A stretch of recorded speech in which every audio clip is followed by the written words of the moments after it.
জয়নাল হাজারীকে আমি নির্দেশ দিচ্ছি, তুমি বুড়ো হয়ে গেছো, কিন্তু বাঘ বুড়ো হলেও খাপ ভুলে না, মানে শিকার ভুলে না।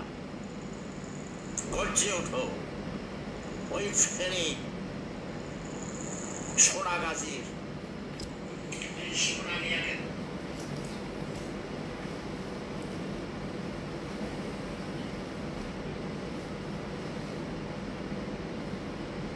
আসসালামু আলাইকুম।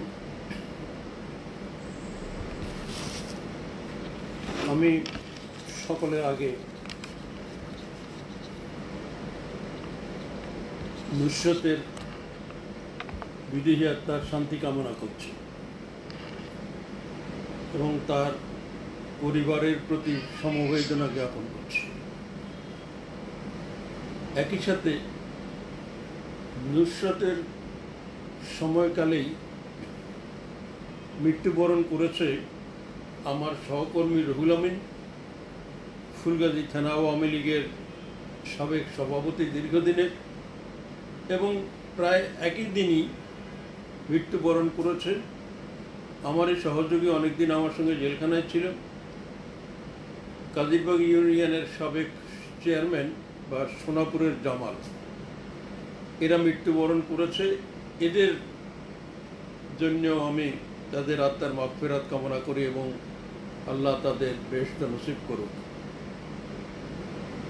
তো আজকে আমার ভাষণে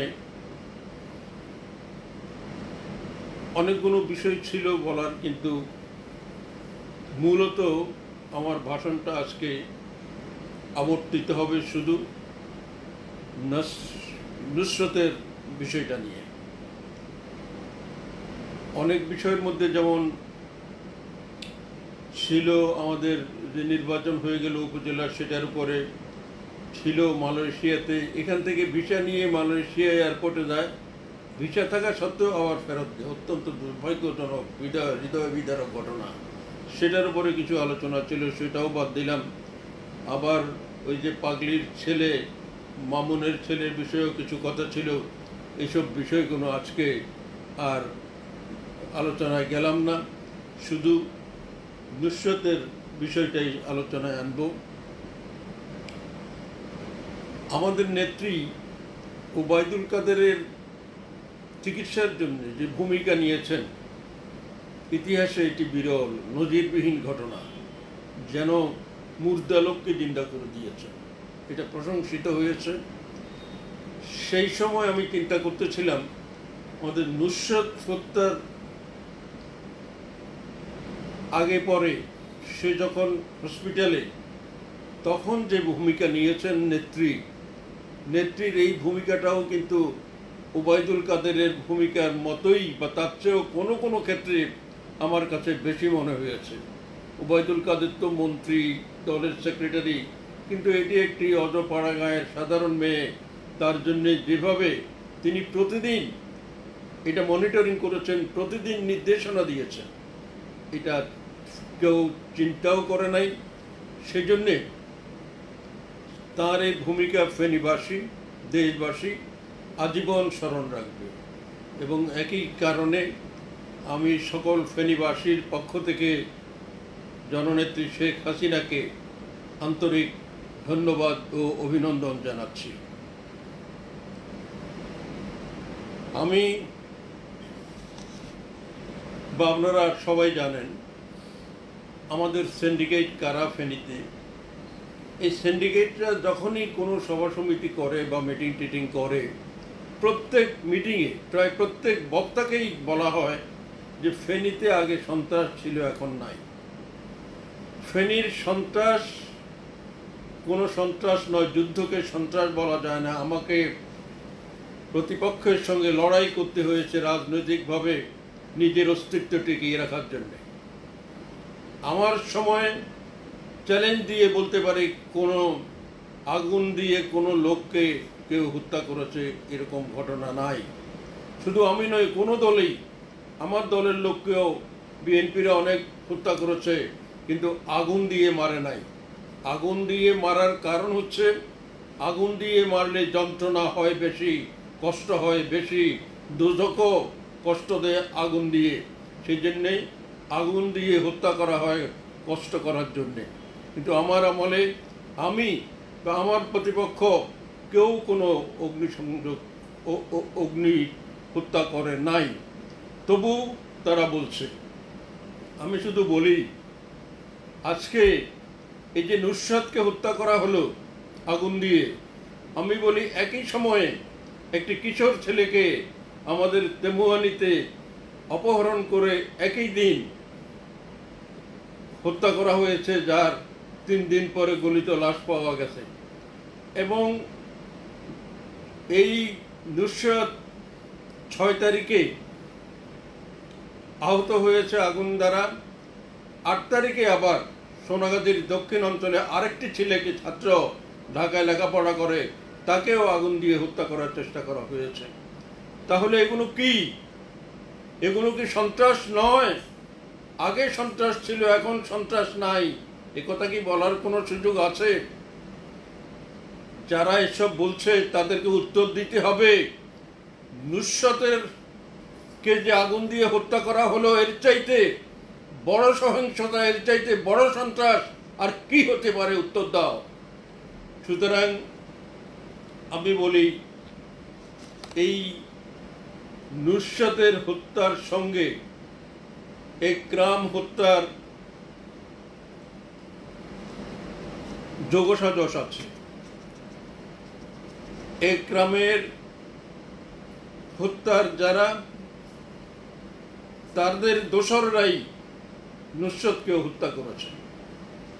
সিরাজউদ্দৌলাকে যারা হত্যা করেছে, তাদের দোসররাই বঙ্গবন্ধুকে হত্যা করেছে। সুতরাং সেদিন যদি একরাম হত্যার নেপথ্য নায়কদের শাস্তি হতো, তাদের বিরুদ্ধে যদি ঠিক মতো ব্যবস্থা নেওয়া হতো, আমি মনে করি আজকে এই নুসরাত হত্যার হতো না, নুসরাতকে এভাবে মৃত্যুবরণ করতে হতো না। আজকে নুসরাতের মা, নুসরাতের বাবা এবং ভাইরা নেত্রীর সঙ্গে দেখা করেছে। নেত্রী তাদের চাকরি,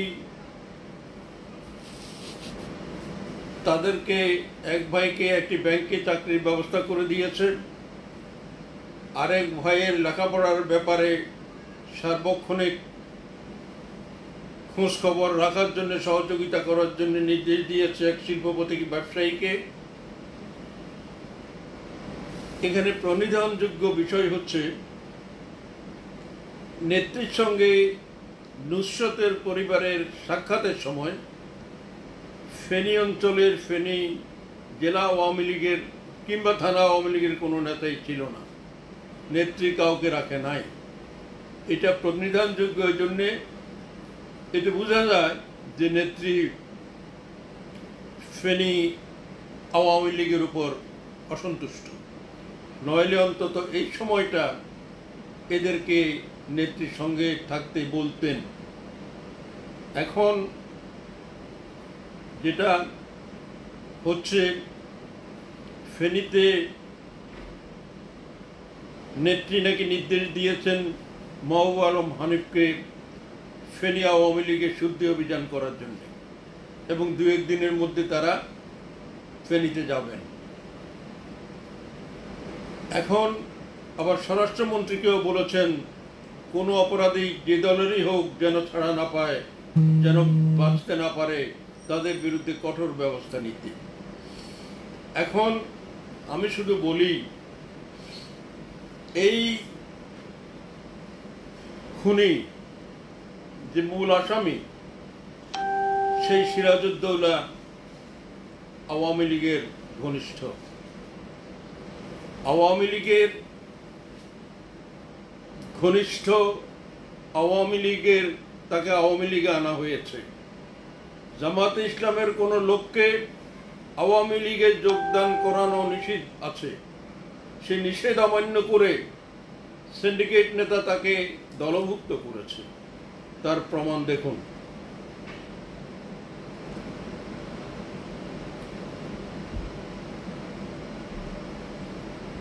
এই সিন্ডিকেট নেতার ঘনিষ্ঠ বলে তার দাপট ছিল, প্রভাবশালী ছিল, কাউকে সে পরোয়া করত না। এখন সিন্ডিকেটের হাত ধরে সেই আওয়ামী লীগে এসেছে, ফলে তার কোনো অপকর্মের বিরোধিতা করার কোনো সাহস কেউ পেত না, এবং একবার প্রতিবাদ করতে গিয়ে 3 জন শিক্ষক নাজেহাল হয়েছে।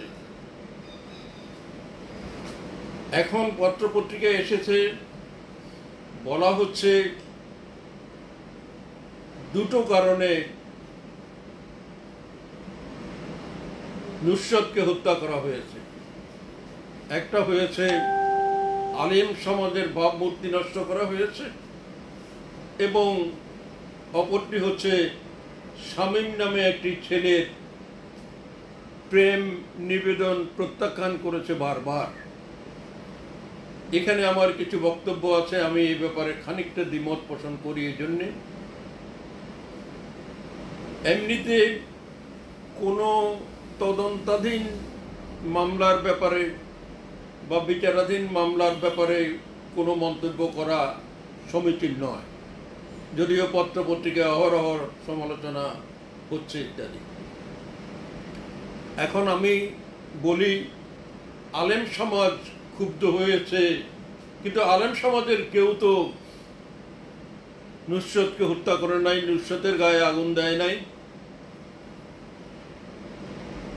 সিরাজউদ্দৌলা তো আওয়ামী লীগ নেতা, আওয়ামী লীগে তাকে যোগ দেওয়ানো হয়েছে, এবং আওয়ামী লীগের লোকেরাই আবার নুসরতের গায়ে আগুন দিয়েছে। তাহলে আলেম সমাজ ক্ষুব্ধ হয়ে এটা করেছে, এইটা তো যুক্তিতে টিকে না।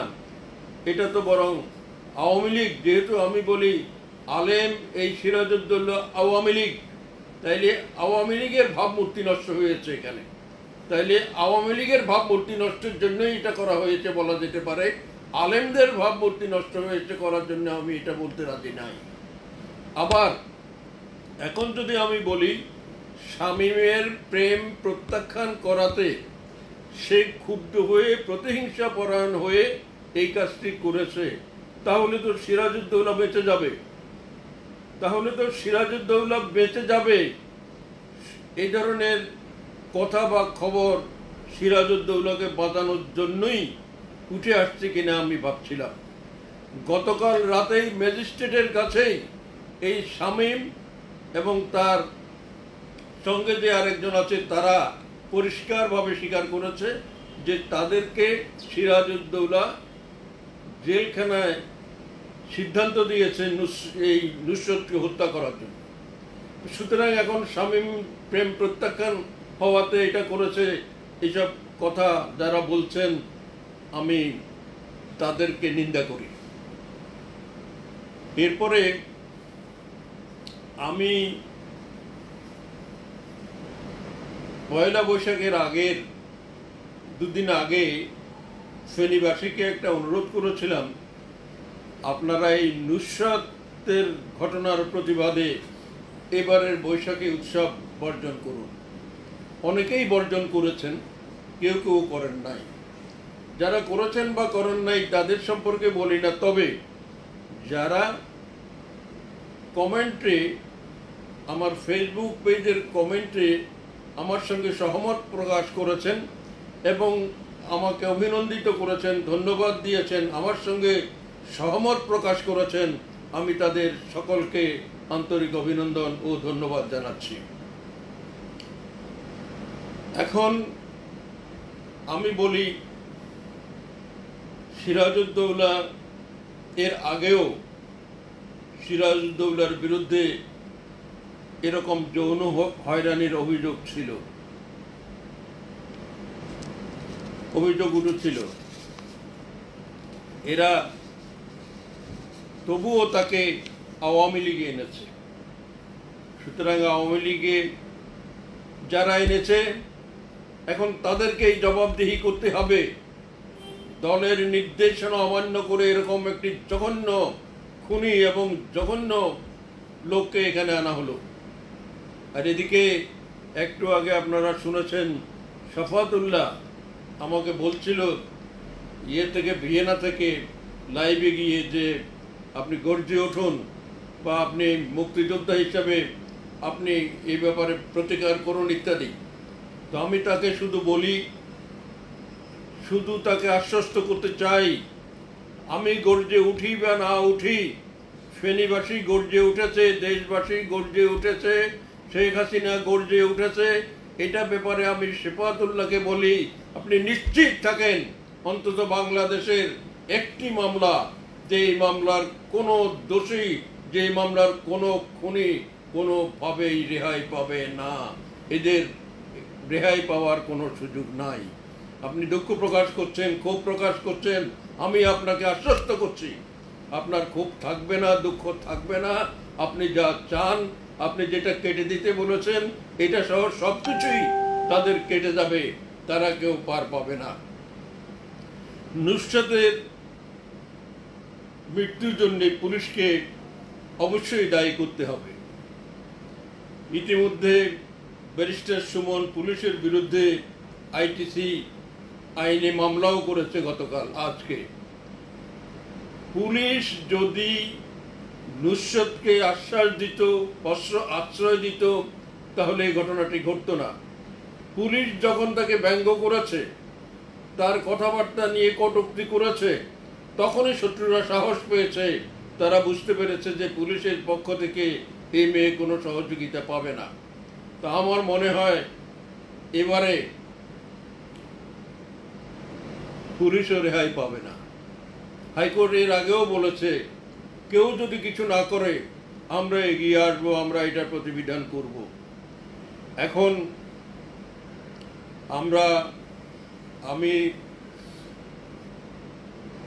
শুনেছি, পত্রিকায় এসেছে যে এসব ঘটনার জন্যে মাহবুব আলম হানিফকে নেত্রী নির্দেশ দিয়েছে ফেনী আওয়ামী লীগের শুদ্ধি অভিযান করার জন্য। তারা যাবে 2-1 দিনের মধ্যে। তো আমি তো একটি ছবি দেখালাম এবং সমস্ত প্রমাণ আমার মনে হয় সব কিছু হাতে নাতে তারা গেলে সেখানে পেয়ে যাবে। আর আমি জানি যে আমাদের সাবেক স্বাস্থ্যমন্ত্রী, আমাদের 14 দলীয় মুখপাত্র নাসিম ভাই বলেছে এই ঘটনায় আওয়ামী লীগের লোকেরা জড়িত এবং তাদের শাস্তি দিতে হবে। এই ঘটনায় নির্মলেন্দু গুণ ঘোষণা দিয়েছেন, এর যদি প্রতিকার না হয় সে আমরণ অনশন করবে।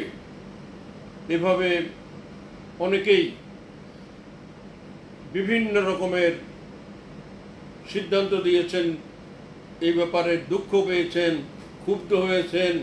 সেজন্যে আমি আমাদের সাবেক স্বাস্থ্যমন্ত্রীকে এবং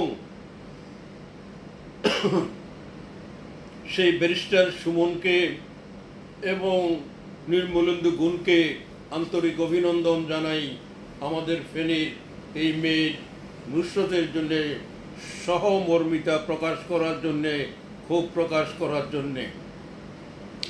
এবার আমি বলি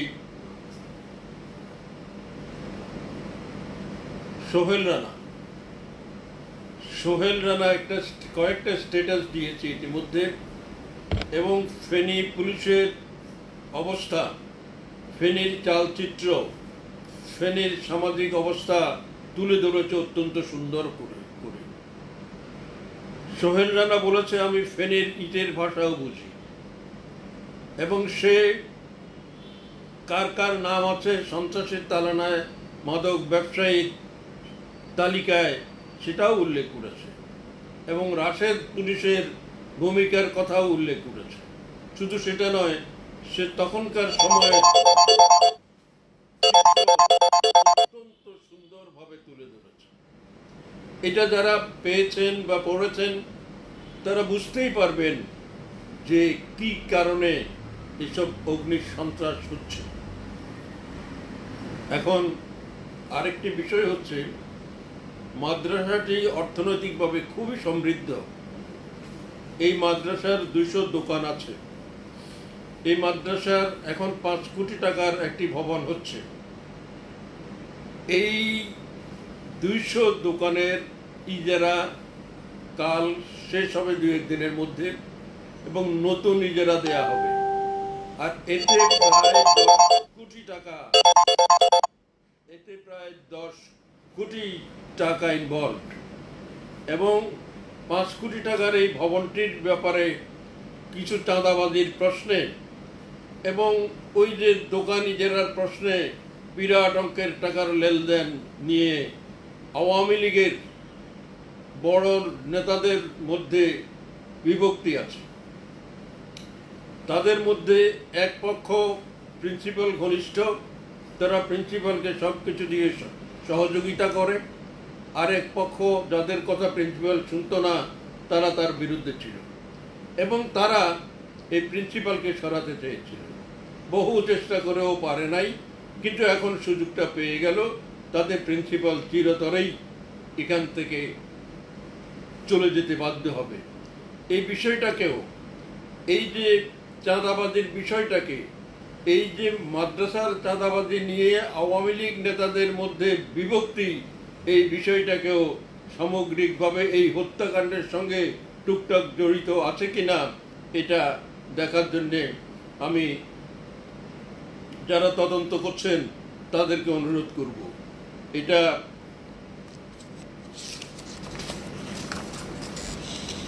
এখন সিন্ডিকেট নেতারা এসেই ঘোষণা করছেন তার মামলার খরচ চালাবেন, তার নামে রাস্তা দেবেন, তার নামে মাদ্রাসা দেবেন। মাদ্রাসার নামের কথা আগেই ঘোষণা দেয়া হয়েছে তার জানাজার দিন। তার দায়িত্বই তো নিয়ে নিয়েছেন সমস্ত শেখ হাসিনা নিজে। যেখানে শেখ হাসিনা দায়িত্ব নিয়েছেন সেখানে আর কারো তো দায়িত্ব নেওয়ার কোনো সুযোগ প্রশ্ন উঠে না। আর তার নামে রাস্তা করে এখন আর কি হবে? আর বিশেষ করে তার মামলার খরচ, তার মামলার কোনো খরচ নাই, যেহেতু ভিকটিমের মামলা পুলিশ চালায়, পিপিরা দেখে, তারা শুধু সাক্ষী দেয়। এখন আমার প্রশ্ন হচ্ছে, এখন তো তাদের খরচ চালাবেন মামলার, এখন তাদের নামে রাস্তা করবেন। আমি জিজ্ঞেস করতে চাই, সে যখন হাসপাতালের বেডে 4 দিন ধরে কাতরাচ্ছিল তখন কোথায় ছিলেন? তখন যখন লিপটন চলে এলো সিঙ্গাপুর থেকে, আপনি কেন বসে রইলেন? আর ওবায়দুল কাদেরের জন্য যদি বসে থাকেন, সেখানে তো আমাদের দূতাবাস তার জন্য এক পায়ে খাড়া, তার পরিবার পরিজনরা সবাই আছে সিঙ্গাপুরে।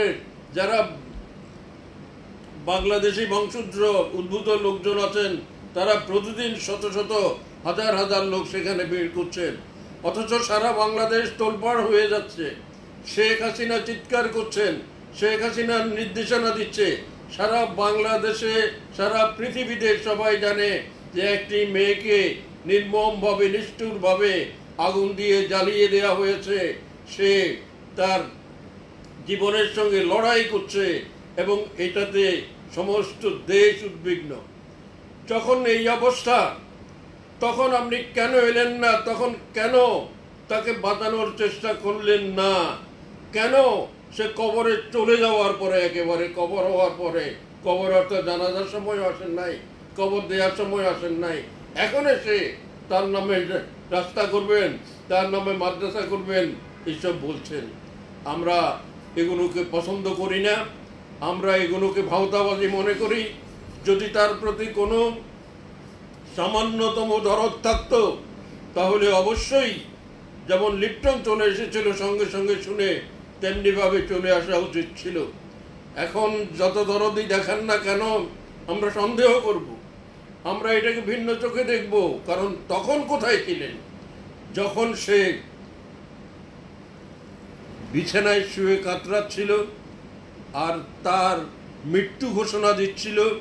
কারা কারা ছিল এটা বলছিল?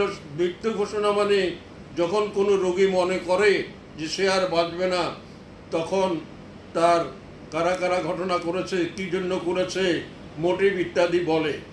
এটাকেই বলে ডেথ ডিক্লারেশন। এই ডেথ ডিক্লারেশনের সময় কোথায় ছিলেন? সুতরাং তার বিপদের দিনে তার কাছে ছিলেন না, সে কবরে ঢুকে যাওয়ার পরে এখন তাকে সহযোগিতা করতে এসেছেন। এটা কোনো রকমে আমরা সমর্থন করি না, আমরা সমর্থন দিতে পারি না। এখন প্রশ্ন হচ্ছে 5 দিন, এবার আমরা একটি বিষয়ে আবার ফেনীবাসী কঠিন লজ্জায় পড়ে গেলাম। আমাদের লজ্জার আর অন্ত রইল না, কেননা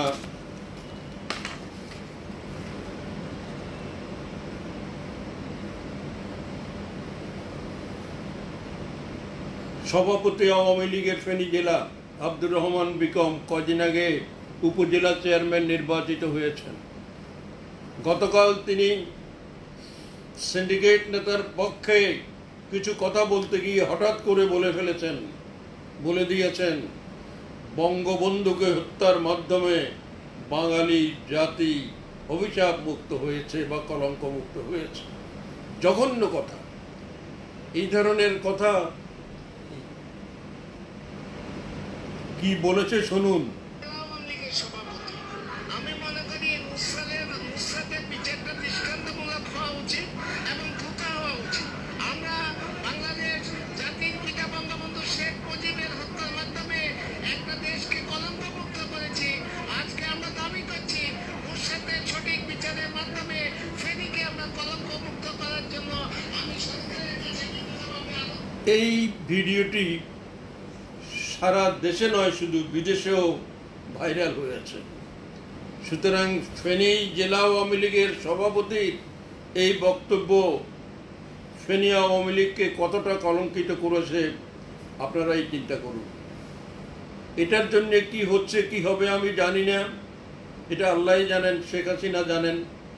তবে এবার যে টিমটি তদন্তে যাবে তাদেরকে বলে দেওয়া হয়েছে শুদ্ধি অভিযানের জন্যে। শুদ্ধি অভিযান কাকে দিয়ে কীভাবে হবে সেটাও আমি জানি না, তবে শুদ্ধি অভিযানকে আমি স্বাগত জানাবো। অবশ্যই ফেনীতে আওয়ামী লীগের শুদ্ধি অভিযান প্রয়োজন। শুদ্ধি অভিযান না হলে ফেনীর এই সন্ত্রাস কমবে না, সন্ত্রাস শেষ হবে না, চলতেই থাকবে। এই মামলা হয়তো আমি মনে করি নতুন দিশা পাবে।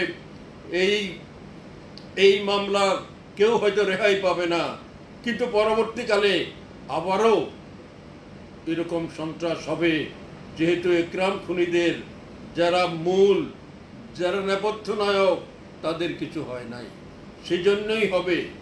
এখন আমি বলি, যেহেতু এরা এ ধরনের প্রধানমন্ত্রী নিজে তত্ত্বাবধান করছেন, আমি শুধু প্রায় পরিশেষে একটা কথা বলি, প্রত্যেককে বলি, সকল ফেনীবাসীকে বলি যে এই মামলায় কেহ রেহাই পাবে না। এই মামলার হাত থেকে কেউ বাঁচতে পারবেন না, এটা আমি নিশ্চিত ঘোষণা দিয়ে বলতে পারি।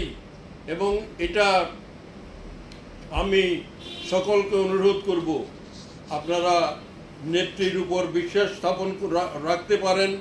নেত্রীর প্রতিটি কথা থেকেই বোঝা গেছে যে এইটা দিয়ে একটা দৃষ্টান্ত স্থাপন করবে। সুতরাং আমি চাই ফেনীর রাজনীতিতে একটা নতুন ধারার সৃষ্টি হোক, যেটাকে বলা হচ্ছে শুদ্ধি অভিযান। আর অতি দ্রুত এই মামলাটার নিষ্পত্তি আমি চাই। যদি ওই রুনি হত্যার মতো, তারপর তনু হত্যার মতো কুমিল্লার দীর্ঘসূত্রিতা হয়, তাহলে তো এটাকে বিচার বিলম্বিত হওয়া আর বিচার না হওয়া সমান কথা। সেজন্যে আমার পক্ষ থেকেও অনুরোধ থাকবে, এটা কঠিন বিচার হবে, কেউ বাঁচবে না জানি, তবে আমার পক্ষ থেকে শুধু অনুরোধ থাকবে যে এটা ত্বরান্বিত করতে হবে। আমি চাই এই বিচারের রায় এবং কার্যকারিতা 3 মাসের মধ্যেই যেন শেষ হয়ে যায়। আমরা মর্মাহত, একটা মেয়েকে এভাবে, নির্দোষ মেয়ে পরীক্ষা দিতে গেছে, সেই পরীক্ষার হল থেকে ডেকে নিয়ে এভাবে নির্মমভাবে হত্যা করা, আর তার হাসপাতালের কাঁদকানি দেখলে, বিশেষ করে তার পড়ার যে বর্ণনা ডাক্তাররা দিয়েছে, তার নিচে পা থেকে প্রায় কোমরের অংশ পর্যন্ত এক টুকরো, এক ফোঁটা মাংসও ছিল না। তবুও সেই জন্যে নেত্রী আমাদের নির্দেশ দিয়েছিলেন, কোটি টাকা খরচ করে হলেও যদি দরকার হয় তাকে সিঙ্গাপুর পাঠাও। কিন্তু ডাক্তারদের তার শরীরের যে অবস্থা ছিল তাতে তাকে সিঙ্গাপুর পাঠানোর মতো পরিস্থিতি ছিল না। তো যাই হোক, নেত্রীর ঐকান্তিকতার জন্যে, নেত্রীর আন্তরিকতার জন্যে, নেত্রীর এই ভূমিকার জন্যে নেত্রীকে আমি ফেনীবাসীর পক্ষ থেকে আবারও আন্তরিক ধন্যবাদ ও অভিনন্দন জানাই।